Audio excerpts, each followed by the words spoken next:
This is the Palisados Foundation. Palisados was created by a group of expat Jamaican IT professionals to provide equitable access to life opportunities for STEM students. Most specifically, we do this by promoting software engineering education internships for university students on the island. Each student works on one of our open source projects under the mentorship of an IT professional. Stipends are paid upon achieving predefined goals. This program is called the Calico Challenge. The IT sector is a dynamic, growing, and critical international industry that can provide significant financial growth and opportunity for our community. Our internship programs allow local IT professionals to globally compete. We started in 2016. Almost 40 students have completed the program.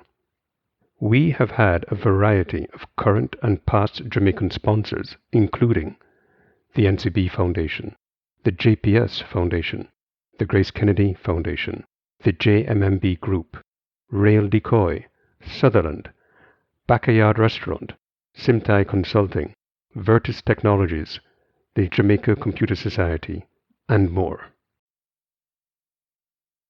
In this video, we'll be featuring the work done by students on the Pattoo project. Pattoo is a suite of software applications that gather and present time series data. In other words, data that changes over time. This could be computer system performance, stock market prices, or foreign exchange rates. Specialized software agents collect this data and send it to the central Pattoo server for storage. We also have guides on how to create agents for your specific needs.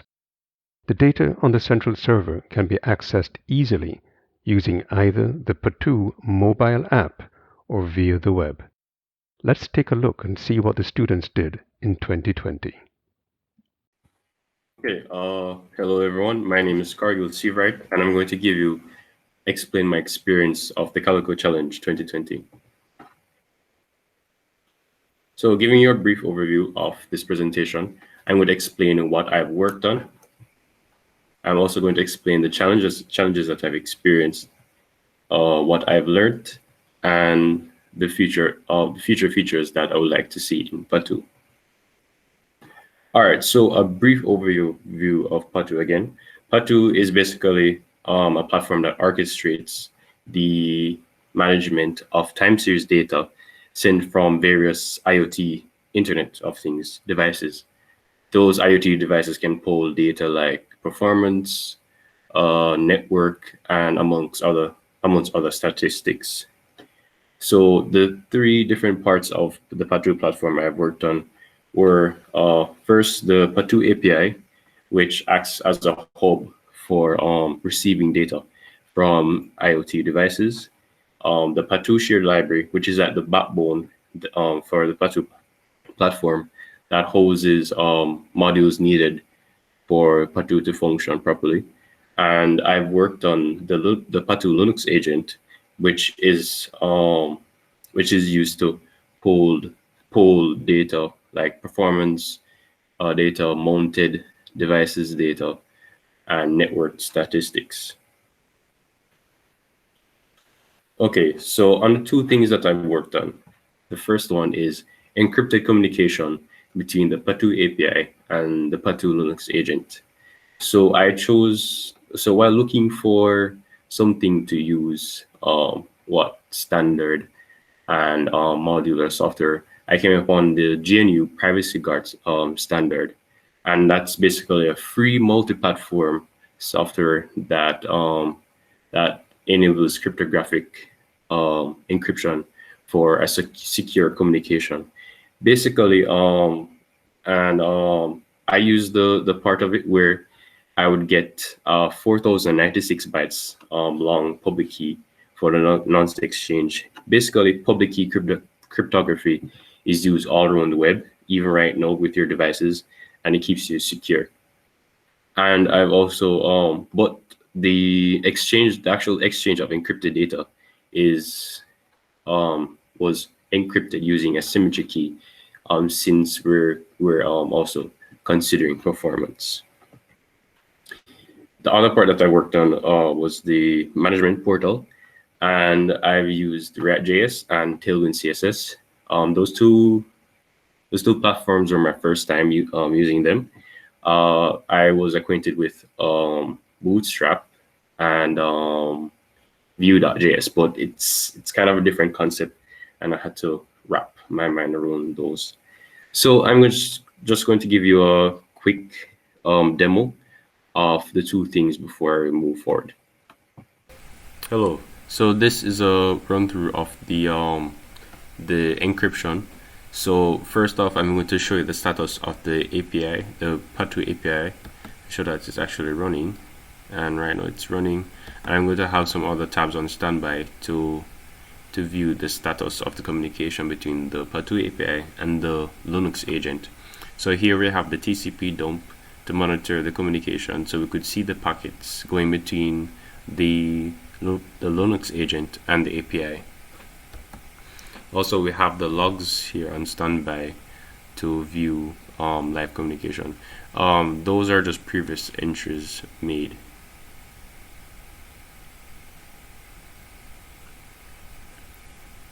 Alright, so I'm going to start the Linux agent so we could have communication, initial communication.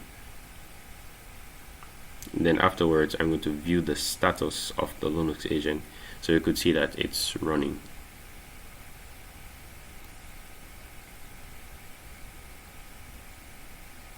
Alright, so it's running right there, and this is the result of the TCP dump, and we have the exchange, the exchange happened between the Linux agent and the Pattoo API. So just going to skip a bit and pass all this gibberish. And these were the requests that were made to the API server. So the post here to send the public key, the post to send the Linux agent's public key, getting the encrypted nonce and the server's public key, and then this validation sends the encrypted symmetric key, and it would use that. It would send an OK message so that it could send encrypted data that was encrypted using the symmetric key. And here is the result from the API showing that the data has been extracted and received from that particular agent.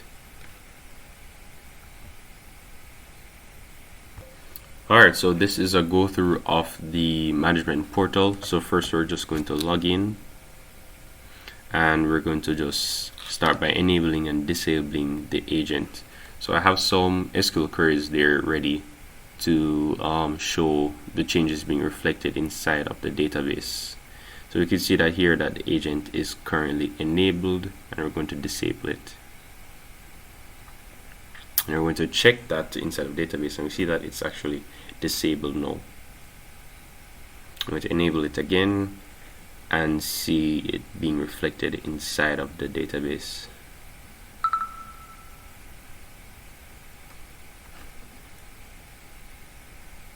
So we're going to check out the first 5 data points of the agent, and I'm going to just play around with the first 5. So I have the SQL query right there ready to show the status of the 5 data points. So we can see that they're all enabled right now, and we're just going to disable, enable, and see the result being reflected inside of the live database.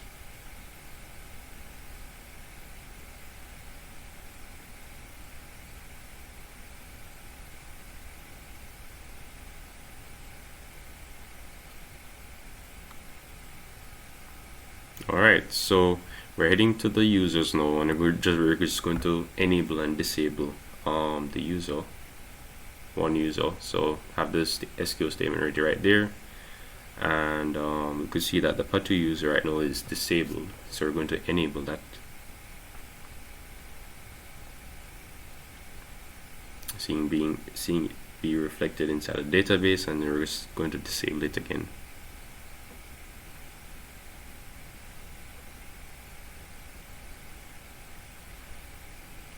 All right, so we're going to purge some data. So we could see that the oldest data right now is around 3 days old, and we're just going to get the minimum timestamp from the data. Show the oldest data available right now, and then we're going to get the count of that data, the amount of data inside of the data table. You see that's around 151,000 data right now.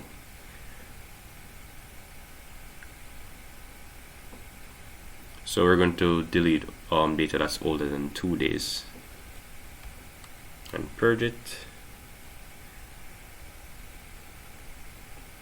Alright, purge successful. This is still set 3 days, but that's probably in account to the hours and minutes. But we could see that the timestamp is different now, and when we run the count, the amount of data has been reduced. So we're going to purge data that's older than 1 day.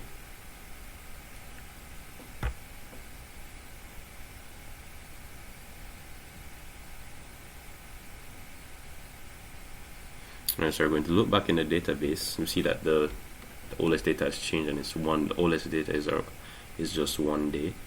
And when we check the count, you could see that it has been reduced significantly from the initial count of data.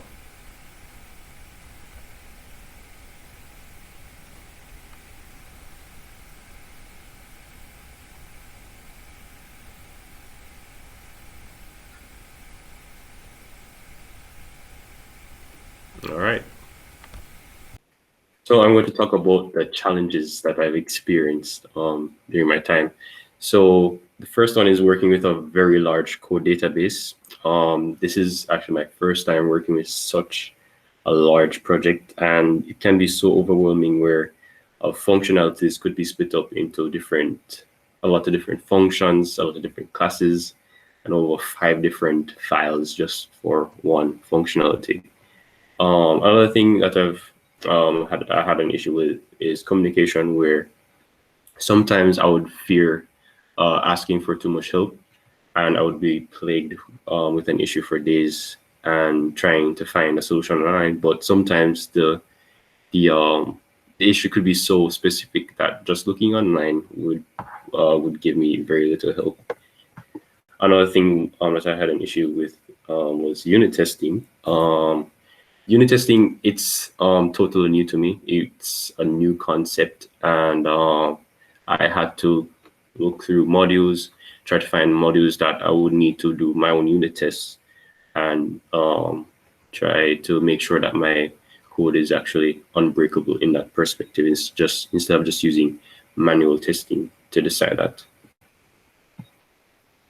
Another thing I've had an issue with was styles and standards, particularly, especially with Pattoo, well, with Python's Flake 8, PyLint, and PyDocs. Basically, it's all this guidelines that I would need to comply to make sure that my code is readable and that I document properly. So at the beginning, it was kind of a nuisance since I did not have any experience using it at all. And I would be looking through my code and wondering, where is this error? Where am I getting this error? And I'll be clicking the cursor all around, and it turns out that the error was just a white space. Another issue was delivering requirements. So sometimes I would say, okay, I could do this within, say, an hour, or I could do this within a day. And I'll say, okay, I'll just do it when the time comes, and then that hour would change from the entire day, and that day would stretch over for the entire week. So I've definitely had a challenge with that and have learned significantly from that. Okay, so going into what I've learned, I learned what coding really is. First, at the beginning, I thought coding was just doing your own thing and just typing a code all the time, but it's not really that. It's more of writing code, yes, and also unit testing, making sure that your code is not breakable and it's reliable, and as well as proper documentation, since the code has to be very readable to other developers. So unit testing as well, since I learned, especially with using platforms like Travis, where it would run all the tests at once to make sure that the code, the previous code that I have written does not affect other code that others have written, or other modules that I previously wrote. And I really like the idea of it, because sometimes you would change something in your functionality, and the functionality that you have, it's so intricate, and it stems out to a lot of things, and the manual testing for that would be so cumbersome. So it's just a good idea to start unit testing.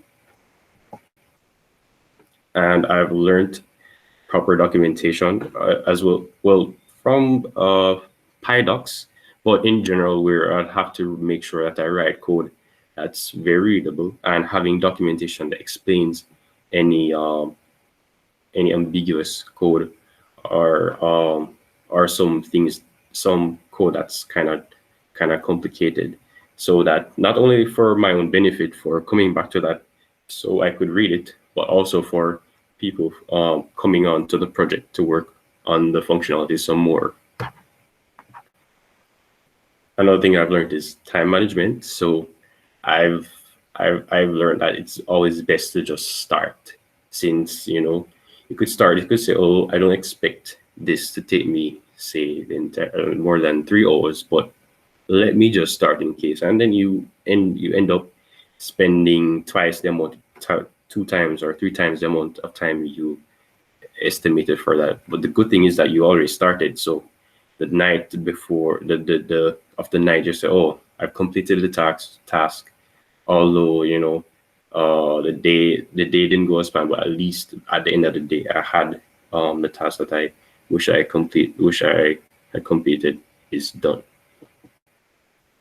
I've also learned more on Linux. I've had basically a little experience of Linux in my entire life, not my entire life, but since grade 9, I've been acquainted with Ubuntu, but not on the scale where I have to learn a lot more on permissions and other file of permissions and file ownerships.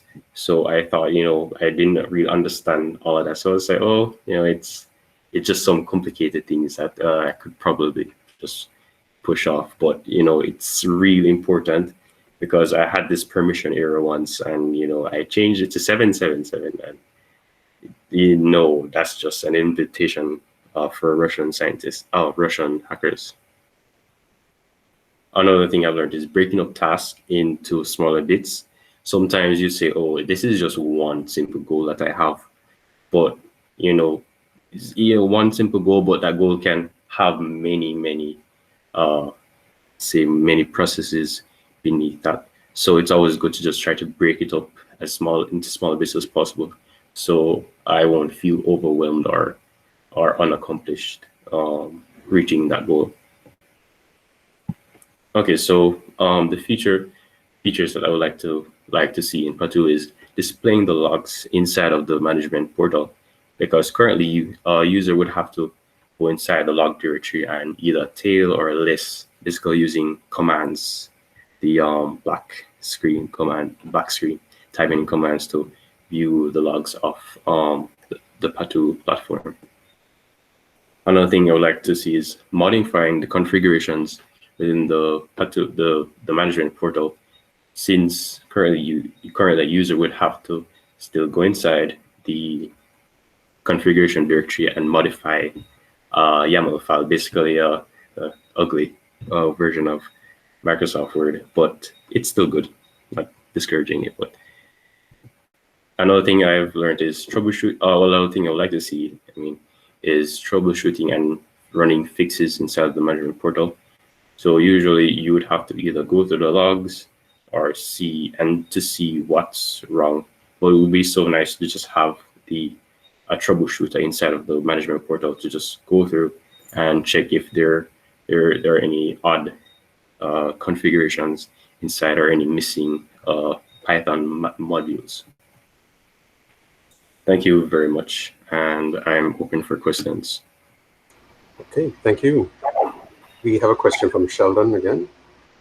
Did you measure the encryption-decryption overhead for the work that you're doing?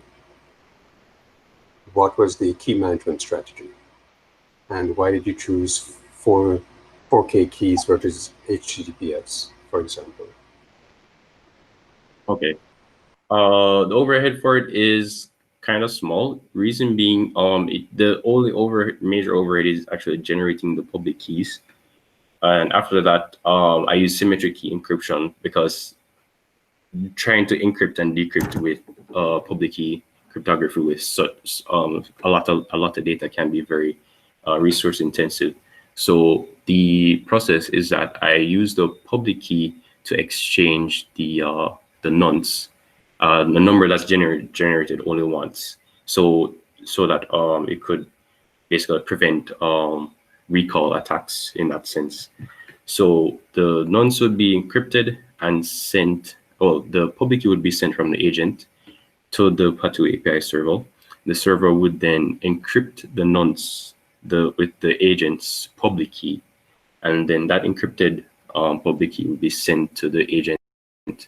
Then that agent would decrypt the encrypted nonce from the Pattoo API, since it's the only one that can actually decrypt the data with public key cryptography.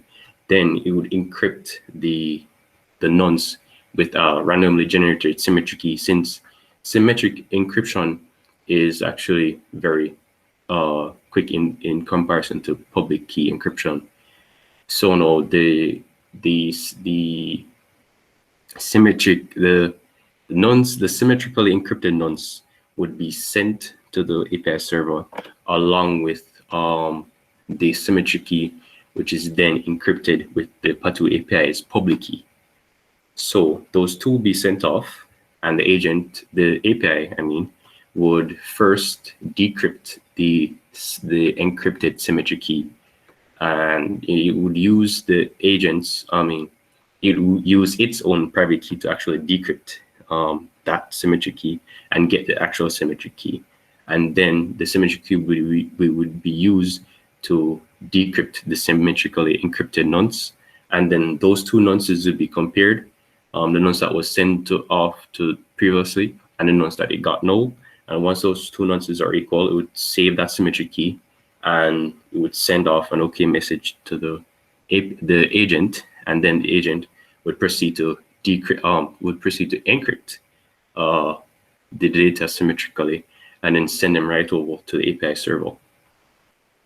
So that's basically the run through of it. So there's a question on whether you used any hardware encryption or hardware-based encryption to do this work.